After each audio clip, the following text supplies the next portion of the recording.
You send a message and see no reply. Minutes pass.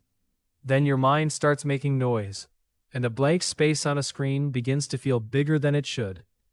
Why can waiting feel so loud? It seems like the problem is the thing you are waiting for. A text, a test result, a yes or no. But the real reason is stranger.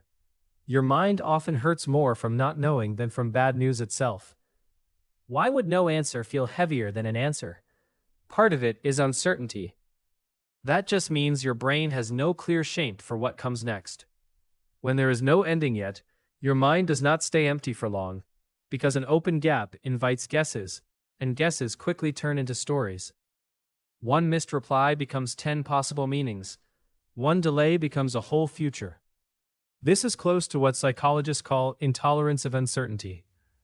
That phrase sounds clinical, but the idea is simple. Some minds find it extra hard to sit with not knowing.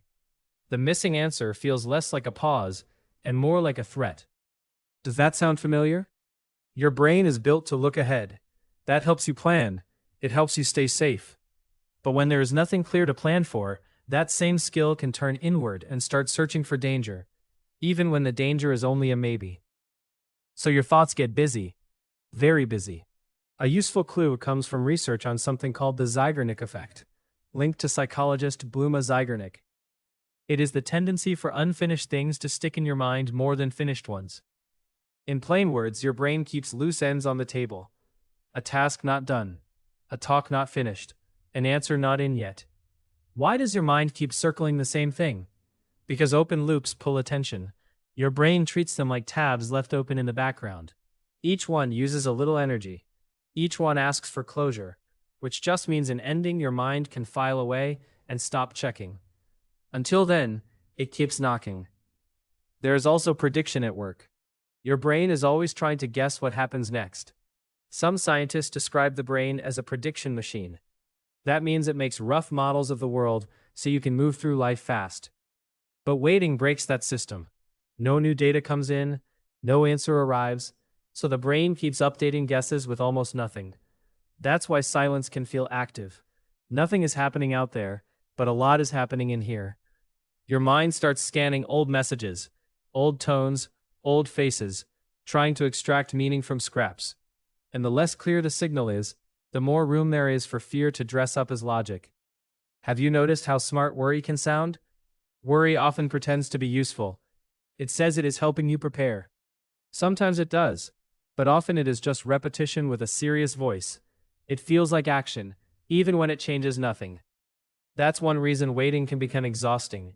You are not only waiting, you are mentally rehearsing. There is a second twist. Waiting can make your sense of time bend. A few minutes can feel long. A day can feel endless. Attention changes time. When you keep checking the gap seems to expand. When you watch the clock gets louder. Why does a small delay become a huge event in your head? Because attention is like a spotlight. Whatever it lands on grows. Not in reality, but in felt size. A late email may still be just a late email. Yet once your mind tags it as important and uncertain, it can start to fill half your inner world. The silence gets promoted. You can see this in big moments too. Waiting for a scan result. Waiting to hear about a job. Waiting for someone to define the relationship. In many cases, the hardest stretch is the in-between. Not because the outcome is small. It is not. But because the in-between gives your mind no solid edge to hold. There is a counterintuitive part here. The mind often wants certainty more than comfort. A clear bad answer can feel easier than endless maybe. That does not mean pain is pleasant.